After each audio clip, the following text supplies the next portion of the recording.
Bien, hoy vamos a desarrollar el examen final de Física 1 de la carrera de Ingeniería Ambiental en la Universidad Científica del Sur. Vamos con el primer problema. Suponga que solo dos fuerzas externas actúan sobre un objeto rígido estable y las dos fuerzas son iguales en magnitud y opuestas en dirección. ¿Bajo qué condiciones el objeto comenzará a dar vuelta? Lo primero que tenemos que hacer es dibujar un objeto. Aquí ya lo he dibujado. Luego, me dice que se le van a aplicar dos fuerzas iguales en magnitud pero diferentes en direcciones opuestas. Entonces lo que voy a hacer es un par de ejes coordenados, estos por ejemplo. Entonces me dice que voy a colocar dos fuerzas iguales en magnitud y opuestas en dirección. Supongamos que si fueran opuestas, colocaría una fuerza aquí y otra fuerza aquí. Con lo cual, por suma de vectores, se anularían y el cuerpo quedaría en equilibrio. Pero me dice, ¿bajo qué condiciones el objeto comenzará a dar vueltas? En estas condiciones, el objeto no va a girar, simplemente va a mantener su posición de equilibrio.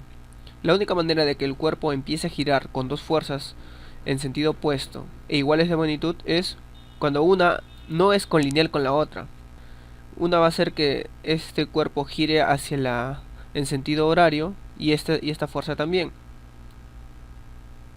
Incluso vamos a alejarlos un poco más para que la idea se pueda visualizar mejor. Tenemos aquí una fuerza y una fuerza aquí. Simplemente colocando las fuerzas en esta posición, el cuerpo comenzará a girar. ¿Bajo qué condiciones el objeto comienza a dar vuelta? Cuando las fuerzas no son colineales.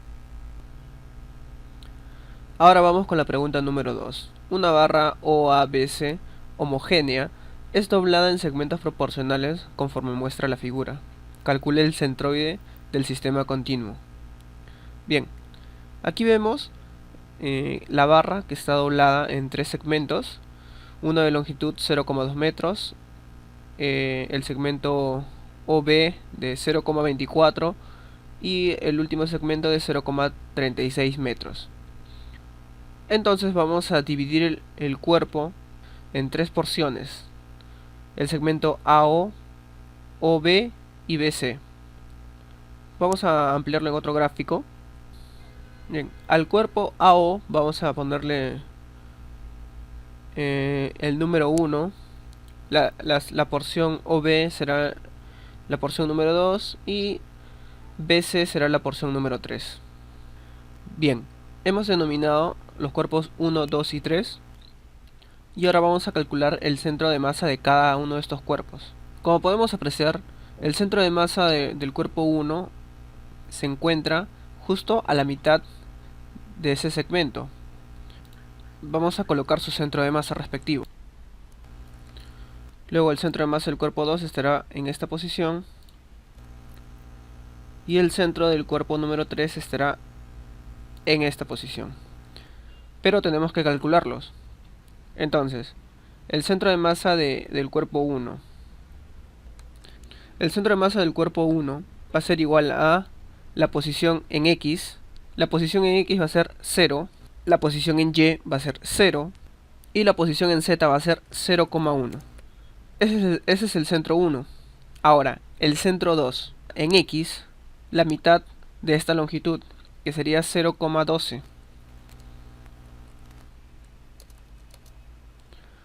En Y, si observamos, no hay este punto está ubicado en el eje X, así que Y será 0. Y en Z también será 0. Ahora vamos con el punto C3. El centro del cuerpo 3 en X, vemos que la posición en X va a ser 0,24. En Y sí hay un desplazamiento. Recuerden que este cuerpo es paralelo al eje Y, así que será 0,18. Y por último en Z, vemos que en Z no hay desplazamiento porque se encuentra en el plano XY. Así que en Z será 0. Listo. Ya tenemos el centro de cada segmento. Ahora vamos a calcular el centro de estos tres cuerpos. Para calcular el centro de masa, simplemente colocamos las fórmulas y reemplazamos los datos. En este caso, esta fórmula es para áreas, pero también cumple para longitudes. Si queremos calcular la posición en X del centro de masa, tenemos que multiplicar el área 1 por el centro de masa del área 1 más el área 2 por el centro de masa del área 2. En nuestro caso va a ser la longitud 1 por el centro de masa del cuerpo 1, la longitud 2 por el centro de masa 2 y la longitud 3 por el centro de masa 3. Esto se hace coordenada por coordenada. Aquí tenemos la fórmula para X, para Y y para Z es exactamente igual. Simplemente voy a quedarme con la primera fórmula y la voy a colocar arriba para tenerla de referencia. X del centro de masa va a ser igual a la longitud 1, que en nuestro caso es 0,2, por el X1. Si nos vamos al cuerpo 1, el X1 va a ser 0, más la longitud 2, que sería 0.24 por el X2, que viene a ser 0, más la longitud 3, que es 0,36 por la longitud en 3, que es 0,24, entre las longitudes totales, que vendrían a ser 0.2 más 0.24 más 0.36. Bien, simplemente calculamos, obtenemos que X es igual a 0.108 metros. Ahora repetimos el mismo proceso para el cálculo de Y y de Z. Para Y simplemente vamos a cambiar las longitudes en Y. Recuerden que las longitudes se van a mantener, así que la parte del denominador va a ser la misma para los tres casos. Ahora analicemos el caso de Y. Longitud del cuerpo 1 por el centro del cuerpo 1. El centro del cuerpo 1 en Y es 0. Ahora la longitud número 2 por el centro en Y. Para el cuerpo número 2 el centro en Y es 0 también. Se mantiene. Ahora la longitud del centro en Y para el cuerpo número 3. Longitud en 3, 0,36 y en Y es 0.18. Ahora realizamos el cálculo. Obtenemos que Y es 0.081.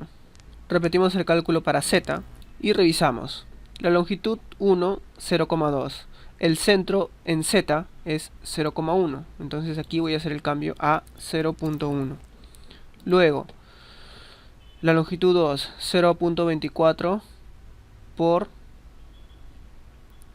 el centro en Z, 0. Mantengo el 0. Y por último, el cuerpo 3, 0,36, longitud 0,36 por el centro en Z, que es 0. Realizamos esta operación y obtenemos 0.025. Bien, ordenando los cálculos, obtenemos que el centroide es X, en X es 0,1,8 metros, en Y 0,081 y en Z 0,025. Quiere decir que el centroide total es 0.108, 0.081 y 0.025. Y esa sería nuestra respuesta. Bien, ahora vamos a resolver el problema número 3. Nos dice, muchas máquinas emplean levas para varios propósitos, como abrir y cerrar válvulas. En la figura, la leva es un disco circular giratorio de masa 2.8 kilogramos sobre un eje que no pasa a través del centro del disco. Quiere decir que la leva es este disco giratorio, el de aquí, con una masa de 2,8 kilogramos. En la fabricación de la leva, primero se elabora un cilindro sólido uniforme de radio R de 0,16 metros. Luego se taladra un agujero. Quiere decir que vamos a tener un cilindro de radio R. Luego se taladra un agujero fuera del centro. Asumamos que el centro está por aquí. Luego se taladra un agujero fuera del centro de radio R medios. O sea, si aquí tenemos un radio R, entonces vamos a tener un cilindro más pequeño de radio R medios, paralelo al eje del cilindro y con centro en un punto a una distancia R medios desde el centro del cilindro. Quiere decir que de aquí hasta aquí voy a ver una distancia de R medios. Y como voy a generar otro cilindro, ese agujero, va a caber justo desde el radio hasta el extremo del círculo. Aquí lo tenemos. Y con un radio R medios, porque va a ser desde el centro hasta aquí R medios, y desde el centro hacia el exterior otro R medios, lo cual haría R, que es el radio de la circunferencia mayor, o del disco más grande. Luego, después la leva de masa 2,8 kilogramos se desliza sobre la flecha circular. La flecha es esta. Esta es la flecha. O sea, quiere decir que este cilindro grande, se va a deslizar a través de este agujero y se suelda en su lugar. Quiere decir que primero tengo el disco, le hago un agujero con un radio R medios y luego introduzco el cilindro. Como tenemos de dato que R es igual 0,16 metros, R minúscula será 0,08. Eso es para representar los datos iniciales. La masa del disco es 2,8 kilogramos. Entonces la masa del disco menor, vamos a llamarle M sub 0, será la cuarta parte, 0,7. ¿Esto por qué? Simplemente por geometría. Porque si nosotros sabemos que el área de un círculo es pi por r al cuadrado. Si el r es la mitad de este r, quiere decir que a la hora de elevar al cuadrado será r mayúscula entre 4. Así que me daría la cuarta parte del área. Y como tiene la misma profundidad, entonces simplemente sería la cuarta parte de la masa total. Recordemos qué es lo que nos pide el problema.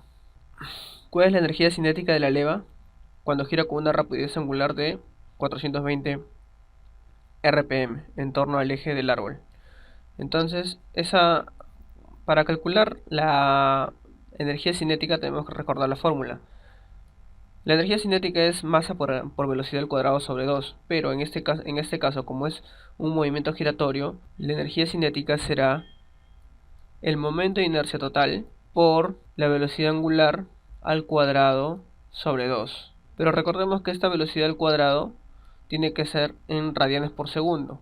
Nosotros tenemos un W de 420 rpm. Para transformar esto a radianes por segundo simplemente tenemos que multiplicar 420. Un rpm es 2pi, una vuelta es 2pi radianes sobre 60 segundos. Y eso nos daría la velocidad en radianes por segundo. Entonces, multiplicando estos valores, nos daría 43.98 radianes por segundo. Ya tenemos el W, nos faltaría el I total. Como la leva es un cuerpo compuesto del disco y del cilindro, tenemos que calcular el momento de inercia respecto a este eje, que en nuestro gráfico sería respecto a este punto. Recuerden que esto es un eje que va a atravesar todo el disco y el cilindro. Entonces, el momento de inercia total va a ser igual a la suma de los momentos de inercia del disco más el momento de inercia del cilindro. Ahora vamos primero a calcular el momento de inercia del disco. Va a ser igual la masa, recordemos, el disco. Este disco, el momento de inercia respecto al centro es la masa por el radio al cuadrado sobre 2, pero tenemos que calcularlo respecto a este punto, que es el centro de la circunferencia menor. Quiere decir que voy a calcular el momento de inercia del círculo respecto al centro y luego voy a hacer una traslación por el teorema de Steiner. Eso quiere decir que mi momento de inercia del disco, imaginemos que está sin el agujero, sería la masa del disco por el radio al cuadrado sobre 2. Eso sería si es que el eje estuviera aquí, pero el eje está aquí abajo. Entonces voy a tener que hacer una traslación por Steiner más la masa por la longitud de traslado, que en este caso, ¿cuánto se está desplazando desde este punto hasta este punto? Una distancia de r minúscula más r al cuadrado. Eso sería si es que el disco estuviera completo, pero ahora debemos restarle el disco, el agujero. Este agujero es la masa del disco menor, la masa sub 0, m sub 0, por el radio al cuadrado sobre 2. Y con eso tendríamos el momento de inercia del disco. Vamos a calcularlo, el momento de inercia del disco, simplemente reemplazando los datos que ya tenemos. Recordemos que m es 2,8, r es r mayúscula es 0,16 y r minúscula es 0,08. Y m sub 0 es la cuarta parte de 2,8, que sería 0,7. Así que simplemente reemplazamos.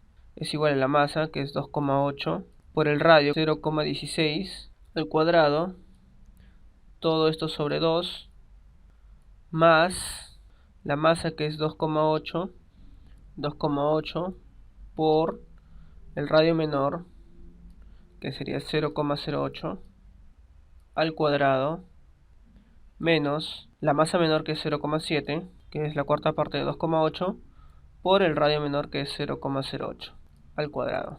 Todo esto sobre 2. Bien, realizando ese cálculo tenemos que el momento de inercia del disco, 0,0336.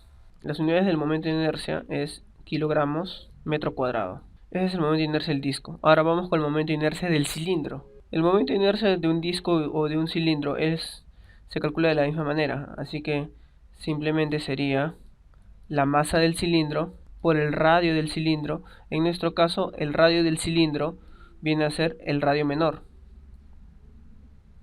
r al cuadrado sobre 2. Si revisamos los datos del problema, vamos a ver acá un punto y coma, la masa del cilindro es igual a 8,4 kilogramos.